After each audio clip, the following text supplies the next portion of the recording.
दोस्तों नमस्कार। जिस तरह से दुनिया में व्यापार बदल रहा है, कानून बदल रहे हैं, एग्रीमेंट्स बदल रहे हैं, भारत को भी अपने सभी एग्रीमेंट्स को दोबारा देखने की जरूरत है। दोस्तों आज जो मैं चर्चा कर रहा हूं वो इसलिए कि अमेरिका ने बांग्लादेश के साथ एक एग्रीमेंट साइन किया है और बांग्लादेश के साथ हमारा एग्रीमेंट है SAFTA, south Asian free trade agreement. इसका मतलब यह है कि बांग्लादेश से बहुत सारे प्रोडक्ट ड्यूटी फ्री या बहुत कम दरों में भारत आ सकते हैं।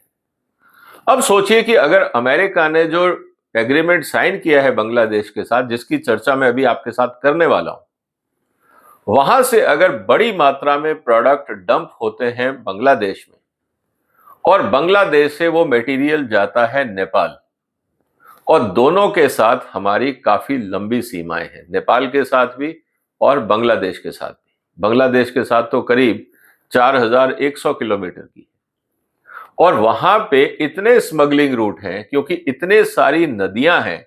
अगर वहां से स्मगल होके वो प्रोडक्ट भारत आने लगेगा तो जितना भी हमारा ईस्ट इंडिया में इंडस्ट्रियलाइजेशन है या जो स्मॉल और मीडियम इंडस्ट्रीज हैं, उन सबको भारी नुकसान होगा। अब अगर ये कहें कि साहब स्मगलिंग नहीं होता है, तो आप जाके वहां देखिए कि वहां के बाजारों में जो प्रोडक्ट आता है नॉर्थ ईस्ट के एरिया में, बिहार में, बंगाल में, उसमें ऐसे प्रोडक्ट आपको मिलेंगे जो ऑफिशियल रूट से भारत नहीं आते। तो ये कहना कि स्मगलिंग नहीं होगा, ये अपने आप को भुलावे में रखने की बात है, क्योंकि जिस तरह से एंट्री पॉइंट पे करप्शन है, अगर मान लीजिए एक कंटेनर में, वो कंटेनर के रूप में नहीं आते, वो छोटे छोटे बॉक्सेस में बसों के ऊपर रख के, पैदल जो आपकी बैलगाड़ियां होती हैं उनमें, नाव के सहारे, बाकी कई तरीके ऐसे हैं कि आपको सिर्फ बॉर्डर क्रॉस करना है और बॉर्डर क्रॉस करने के लिए वहां रिक्शे चलते हैं, उनमें सामान लाद के बॉर्डर के इधर उधर लाया जाता है। और जो बॉर्डर पे अधिकारी या कर्मचारी होते हैं, अगर मेरे को उस सौदे में मान लीजिए 10, 15, 20 हजार रुपए का फायदा है, तो अगर मुझे रिश्वत में 2-3 हजार रुपए देने पड़ गए तो क्या बुरा है। और यही होता है रिश्वत का मामला, इसीलिए स्मगलिंग होती है, क्योंकि पूरे रास्ते तो फेंसिंग है। अगर बांग्लादेश की सीमाएं देखें तो आप ये कहेंगे कि साहब वहां तो फेंसिंग है, पूरी फेंसिंग नहीं है, बहुत सारी जगह पे एंट्री पॉइंट्स भी हैं और वहां पे स्मगलिंग होता है।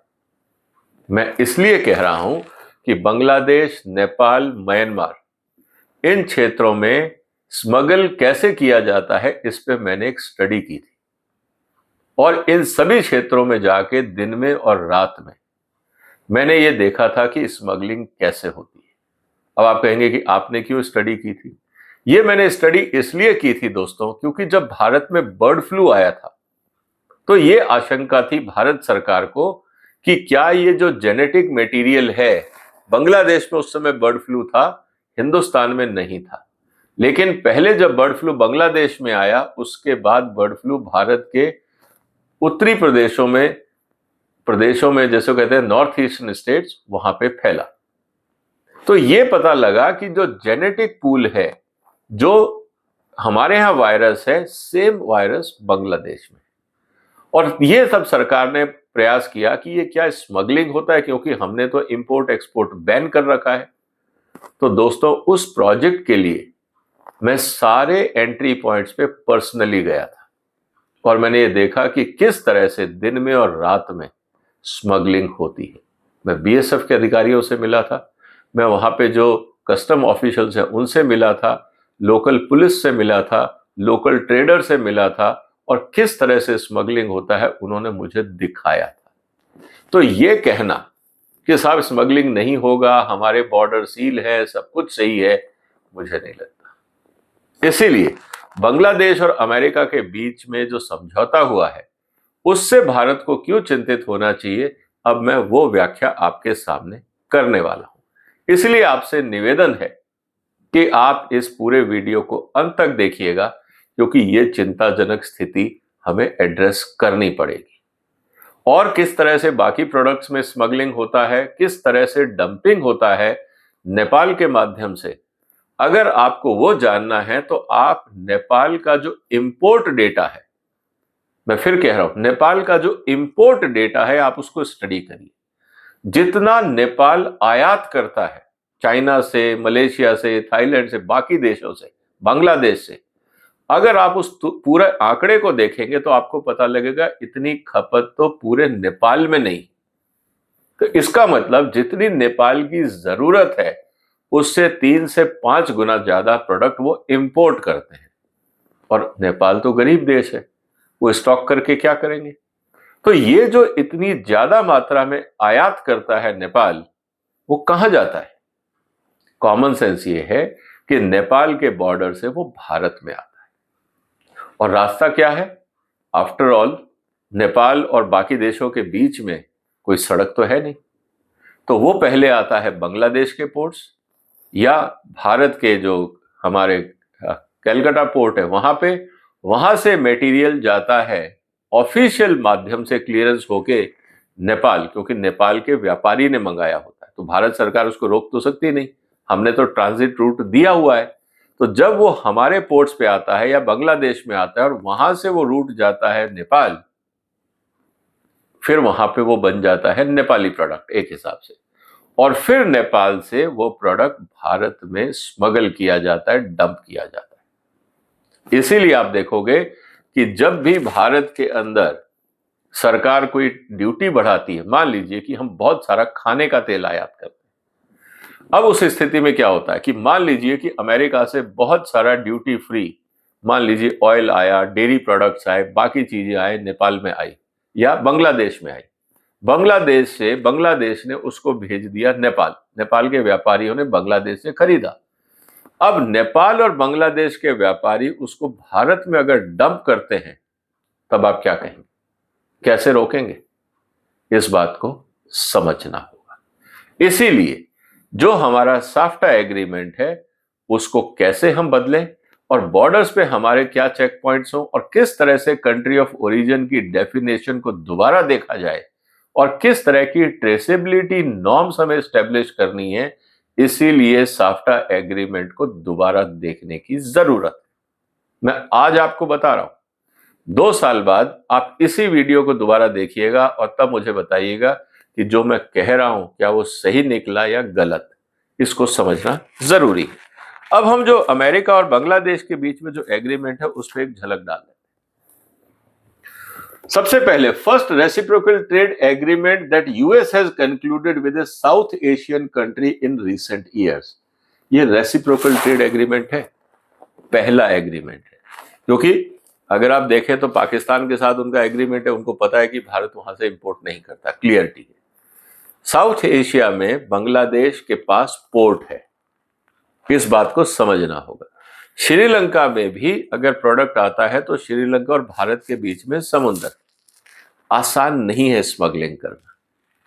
इसीलिए बांग्लादेश एक बहुत इंपॉर्टेंट लॉन्च पैड बनता है डंपिंग के लिए, इसको हमें समझना होगा। Tariff on Bangladeshi exports to US is reduce to 19%, पहले ये ज्यादा था। Mechanism for select textile and apparel products, अगर आपने यूएस की कॉटन का इस्तेमाल किया, अब ध्यान रखिएगा यूएस में कॉटन आती है सब्सिडाइज, बांग्लादेश ने सस्ती कॉटन यूएस से खरीदी, उसके गारमेंट्स बनाए और वापस अगर यूएस को एक्सपोर्ट किया तो वो जाएगा ड्यूटी फ्री अमेरिका में। अब वही सब्सिडाइज कॉटन में लाता हूं और बांग्लादेश में गारमेंट्स बनाता हूं और इंडिया में भेजता हूं, अब आप क्या कहेंगे? आपका जो वैल्यू एडिशन क्लॉज है वो पूरा हो गया। सब्सिडाइज कॉटन बांग्लादेश को अमेरिका ने दिया, वहां पे टेक्सटाइल प्रोडक्ट्स बने और वो टेक्सटाइल प्रोडक्ट्स नेपाल गए, भूटान गए और भारत में डंपिंग की गई, तब आप कैसे रोकेंगे? तो जो आप टेक्सटाइल सेक्टर को बचाना चाह रहे थे, बैकडोर से आपका पूरा टेक्सटाइल सेक्टर हिट करेगा। अब आप कहेंगे कि ये तो अमेरिकन कॉटन है, हम उसको परमिट नहीं करेंगे। आपके साफ्टा एग्रीमेंट में क्या प्रावधान है? आपके पास जब तक ट्रेसेबिलिटी क्लॉज नहीं है, और तो बांग्लादेश तो कहेगा कि देखिए मैं 10 रुपए का कॉटन लाया, उसके अंदर मैंने उससे कपड़ा बनाया, मैंने उसके बाद गारमेंट्स बनाए, 10 रुपए की चीज में मैंने 4 गुना उसके अंदर तो वैल्यू एडिशन कर दिया। अब वो 10 रुपए की कॉटन को मैं आपको 100 रुपए की शर्ट दे रहा हूं। आप क्या मना कर पाओगे? क्योंकि आपके यहां जो कॉस्ट ऑफ प्रोडक्शन है वो ज्यादा होगा, बांग्लादेश का कॉस्ट ऑफ प्रोडक्शन कम होगा। कुछ सेंसिटिव आइटम साफ्टा में जरूर है टेक्सटाइल को लेकर, बाकी कॉस्ट ऑफ प्रोडक्शन, अगर मान लीजिए मेरी कॉस्ट ऑफ प्रोडक्शन कम भी है, मैं कस्टम ड्यूटी देके भी तो भेज सकता हूं आपके यहां पे।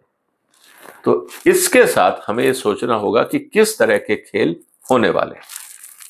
इसके अलावा बांग्लादेश और क्या मंगाएगा, अमेरिका उनको और क्या देगा, अब इसको देखिए। Bangladesh has agreed preferential market access for US industrial and agriculture goods including machinery, medical device, vehicles, soya products. हम सिर्फ ऑयल ले रहे हैं, डीओसी नहीं ले रहे हैं, soya product, dairy, beef, poultry and tree nuts. Tree nut high value crop है।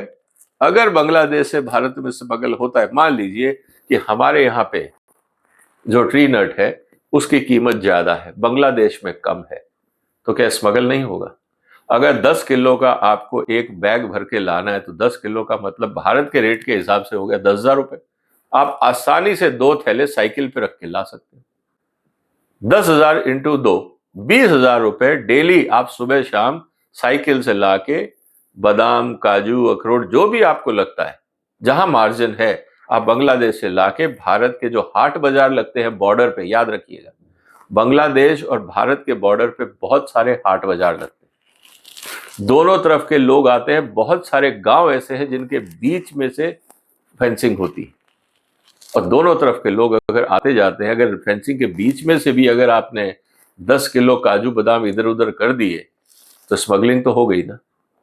और ये एक आदमी तो करेगा नहीं, जब मार्जिन होगा तो सैकड़ों टन हर हफ्ते होगा, आपका बाजार डिस्टर्ब हो जाएगा, इसको आपको समझना हो। इसके अलावा बांग्लादेश का जो कमिटमेंट है कि purchasing 3.5 billion in US agriculture products, about 15 billion in energy products over 15 years. इसका मतलब यह है कि $3.5 बिलियन का हम कमिटमेंट दे रहे हैं। क्या इतनी कंजम्पशन है बांग्लादेश में?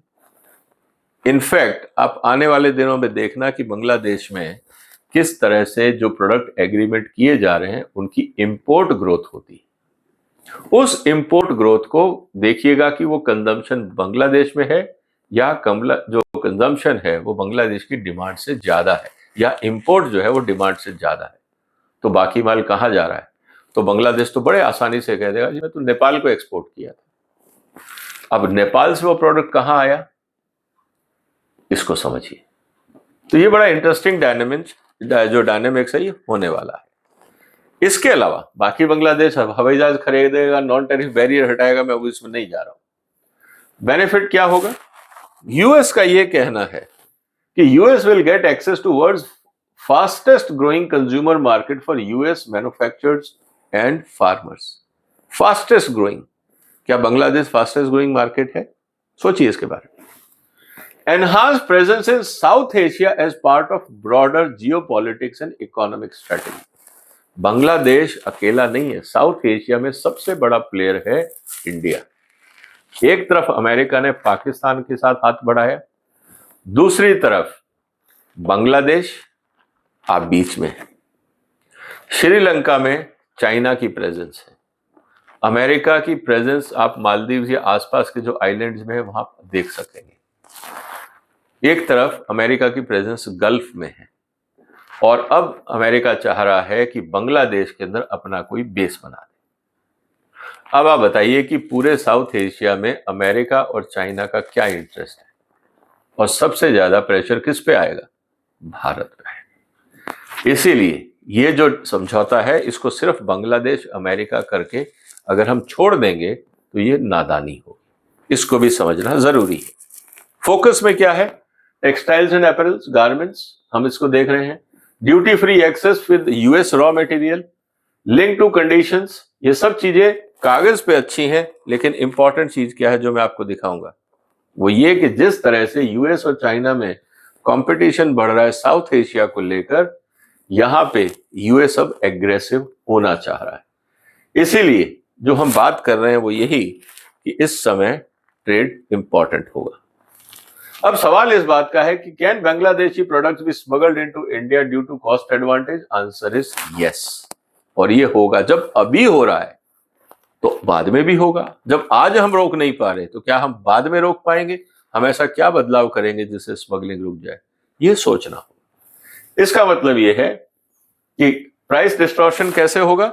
अमेरिका से सब्सिडाइज कॉटन मिलेगा, बांग्लादेश सरकार एक्सपोर्ट इंसेंटिव देगी, और ड्यूटी फ्री एक्सेस जो यूएस को है वो तो जाएगा ही, उनका पैसा वहां प्रॉफिट वो कमा लेंगे।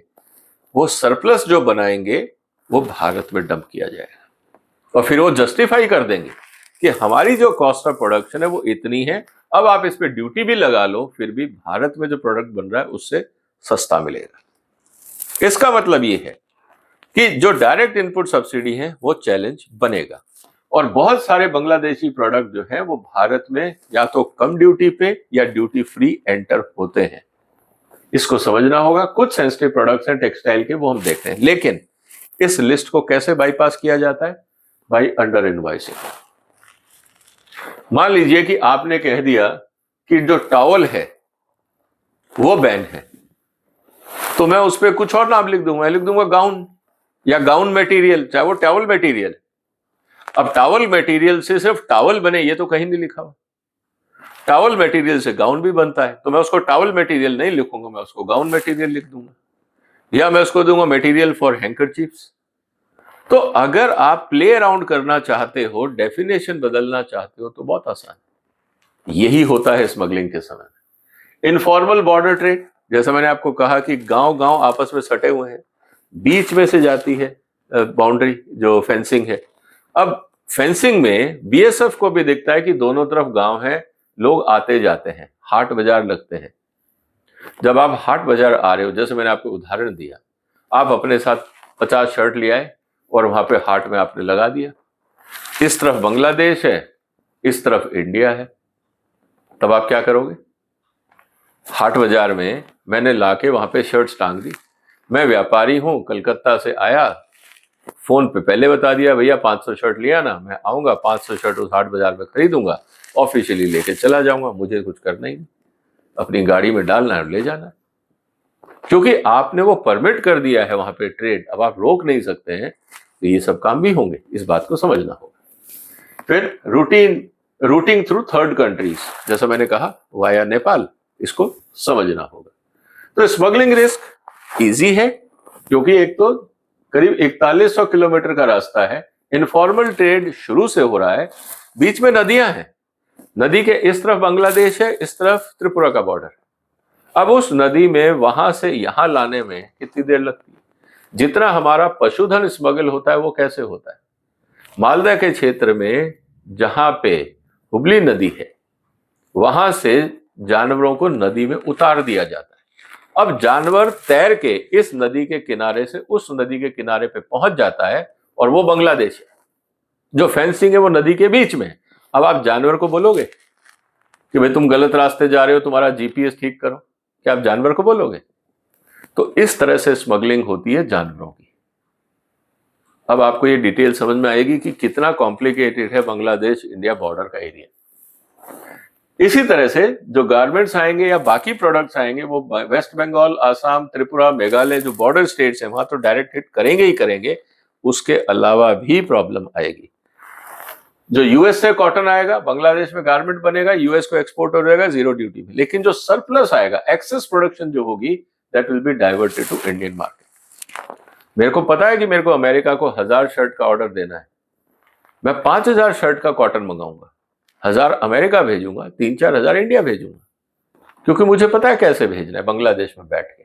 और बहुत सारे इंडियन व्यापारी बांग्लादेश पहुंच जाएंगे और वहां के बिजनेसमैन से डील करेंगे कि हम खरीद लेंगे, इस तरह से आप इसको रूट करो और मनी ट्रांसफर हवाला के माध्यम से हो जाएगी। कौन रोकने वाला है? इस बात को समझना होगा। इसीलिए Bangladesh scales capacity aggressively, over supply में स्पिल इनटू इंडिया, इसलिए हमें इस पे नजर रखने की जरूरत है। तो भारत को क्या करना है? जो रूल ऑफ ओरिजिन है इसकी मॉनिटरिंग आपको मजबूत करनी है। इसका मतलब आपको इसमें पूरा टेक्नोलॉजी का इस्तेमाल करना है और बहुत ही क्लासिक वे में आपको एचएस कोड वेरिफिकेशन, क्योंकि इस तरह के फर्जी डॉक्यूमेंटेशन बहुत होते हैं और कस्टम ऑफिशियल्स मिले होते हैं। इसमें कोई नई बात नहीं है। Origin certificate verification and transshipment via Nepal and Myanmar, इसको भी सोचना होगा। Anti dumping and countervailing duty, SAFTA के अंदर जो भी है हमें उसका इस्तेमाल करना होगा। इंटेलिजेंस बेस्ड बॉर्डर एनफोर्समेंट, मुश्किल है, इसलिए आदमी के भरोसे अगर आपने कहा कि हम एनफोर्समेंट कर देंगे, नहीं होगा। पैसा बहुत बड़ी चीज है, इसीलिए आपको वहां पे टेक्नोलॉजी ओरिएंटेड काम करना होगा। लेकिन टेक्नोलॉजी का अगर स्विच ऑफ ही अगर आप कर देते हो, कैमरे का बटन ही ऑफ कर दोगे तो क्या होगा। तो इस पे भी सरकार को सोचना होगा कि क्या ड्रोन वाइज सर्वेलेंस हो, कोई और तरीका हो, इसको सोचना होगा। एंड डोमेस्टिक इंडस्ट्री को भी जागना होगा, सरकार के भरोसे काम नहीं होगा, उनको भी मॉनिटर करना होगा क्या एक्सेसिव सप्लाई आ रही है बांग्लादेश से, क्योंकि इंडस्ट्री को सब पता होता है जो प्रोडक्ट बांग्लादेश से आएगा वो किसी ना किसी दुकान में डिस्ट्रीब्यूटर के माध्यम से पहुंचेगा। एक रिटेल शॉप जाके तो बॉर्डर से खरीद के लाएगी नहीं। उसी ट्रेड चैनल को जो कंपनियां उस सेक्टर में काम करती हैं उनको सब पता होता है कि कहां क्या गड़बड़ हो रही है। प्रॉब्लम यह है कि जब वो कंप्लेंट करते हैं तो डिपार्टमेंट सुनते नहीं। एडिबल ऑयल में हमने देखा कि किस तरह से ड्यूटी फ्री डंपिंग नेपाल के माध्यम से होती थी। भारत सरकार मतलब इंडस्ट्री कह के सरकार को परेशान हो गई, लेकिन सुनने वाला कोई नहीं। इस बात को भी सुनना होगा। इसीलिए जो स्ट्रेटेजिक कंक्लूजन है कि smuggling is a real challenge, साथ में इंडिया का जो कॉम्पिटिटिवनेस है उसको भी देखना होगा। Erosion of cost and exports, वो भी इश्यू है। And long term structural shift in Asian textile value chain, ये भी होगा। तो भारत को क्या करना होगा? भारत को अमेरिका से जब हम ट्रेड नेगोशिएशन अब कर रहे हैं, अभी हम कह रहे हैं ना हमने तो अभी तक फ्रेमवर्क साइन किया है, अब जब हम बात कर रहे हैं तो हमें वहां पे टैरिफ पैरिटी देखनी होगी कि बांग्लादेश को आपने दिया है, हमें भी दीजिए, अदरवाइज हम कुछ और कंडीशन लगाएंगे अपनी इंडस्ट्री को बचाने के लिए। अपग्रेड मैन्युफैक्चरिंग एफिशिएंसी, कुल मिला के कंपनियों को भी सुधरना होगा। वैल्यू चेन अपग्रेड करनी होगी, WTO कंप्लायंट रेमेडीज पे काम करना होगा और बॉर्डर लीकेज को इंटेलिजेंटली क्लियर करना होगा। और आपको यह भी हो सकता है कि जो बॉर्डर पॉइंट्स हैं आपको कुछ स्पेसिफिक पॉइंट करने होंगे कि टेक्सटाइल सिर्फ उसी बॉर्डर से आए। नेपाल के साथ भी यही करना होगा, हालांकि स्मगलिंग फिर नहीं रुकेगी, लेकिन जो ऑफिशियल प्रोडक्ट आ रहा है तब आपको पता तो लगेगा कि किस बॉर्डर से कितना माल आया। बाकी जो आया वो स्मगलिंग। और फिर आप ये पूछ सकते हैं कि बाकी जो यहाँ पे जो BSF या बाकी जो अधिकारी हैं कि भाई आपके होते हुए स्मगलिंग कैसे हो रही, तो आप अकाउंटेबिलिटी फिक्स कर सकते हैं। तो दोस्तों, ये सिर्फ बांग्लादेश और अमेरिका की ट्रेड डील नहीं है, भारत के लिए चुनौतियां खड़ी करने वाली डील है। अब हम कितनी तैयारी करते हैं, कैसे काम करते हैं, अब ये हमारे ऊपर। मैंने आपको एक रूपरेखा बताई कि क्या हो सकता है इस डील के बाद बांग्लादेश और भारत के बीच में। अमेरिका को कोई फर्क नहीं पड़ता, उनका कॉटन बिकेगा, उनका एग्रीकल्चर प्रोडक्ट बिकेगा और वो बांग्लादेश और नेपाल के माध्यम से भारत में डंप हो और अमेरिका के प्रोडक्ट की डिमांड और बढ़ती जाए, उनको और क्या चाहिए, उनके लिए तो बहुत अच्छी बात है। अब भारत में स्मगलिंग हो रहा है, भारत में डंपिंग हो रहा है, तो आप अमेरिका को कैसे दोष दे सकते हो? तो कहेंगे आपका बॉर्डर है, आप संभालिए। अगर आपसे बॉर्डर नहीं संभलता उसमें हमारी क्या गलती? तो इस बात को भी समझना हो। आपको क्या लगता है दोस्तों, क्या जिस तरह से भारत के आसपास जो डेवलपमेंट है उससे भारत को चिंतित होना चाहिए? अगर हाँ, तो हमें क्या क्या कदम उठाने चाहिए? जो भी आपके विचार हो कमेंट बॉक्स में लिखिए, इस वीडियो को शेयर करिए, इस चैनल को सब्सक्राइब करिए, सपोर्ट करिए। फिर मुलाकात होगी एक और महत्वपूर्ण मुद्दे के साथ। तब तक अपना ध्यान रखिएगा। फिलहाल वंदे मातरम।